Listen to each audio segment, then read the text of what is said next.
عزیز بچوں، آج کا سبق 7ویں کلاس کی اردو سبق ہے ایک نظم ہمارا وطن، صفحہ نمبر 96۔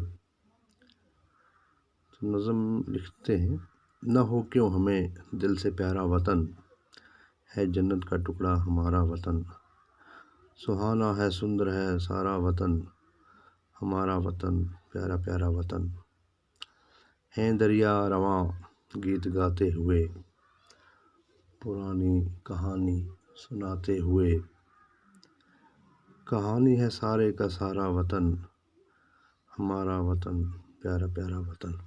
تو یہ آدھی نظم میں پڑھ رہا ہوں، اس کے بعد اس میں الفاظ معانی ہیں۔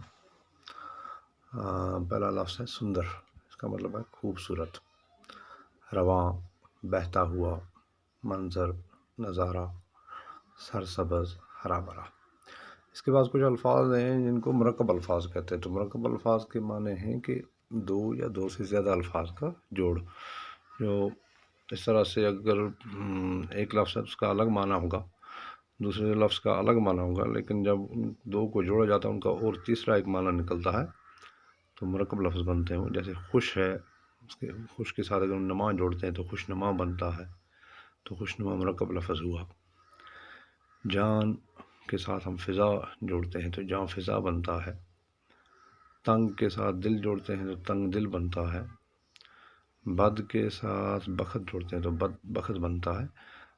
تو اس طرح سے جو تنگ ہے اس کا الگ معنی ہے، دل کا الگ معنی ہے، لیکن جب ان کو ہم تنگ دل جوڑ کے تو اس کا ایک الگ معنی نکلتا ہے، تو یہی تنگ دل مرکب لفظ بنتا ہے۔ پھر سوال نمبر 1 ہے: وطن کو شاعر نے جنت کا ٹکڑا کیوں کہا ہے؟ تو اس کا جواب ہے وطن کی بے حد خوبصورتی کی وجہ سے شاعر نے اس کو جنت کا ٹکڑا کہا ہے۔ سوال نمبر 2 ہے: ہمیں اپنے وطن کی خوبصورتی کے لیے کیا کرنا چاہیے؟ تو اس کا جواب ہے وطن کی خوبصورتی قائم رکھنے کے لیے ماحول کو صاف ستھرا رکھنا چاہیے اور زیادہ سے زیادہ پیڑ پودے لگانے چاہیے۔ تو بچوں، یہ سوالات آپ اچھے طریقے سے لکھ کے یاد کرو گے۔ تو یہ آج کا سبق تھا۔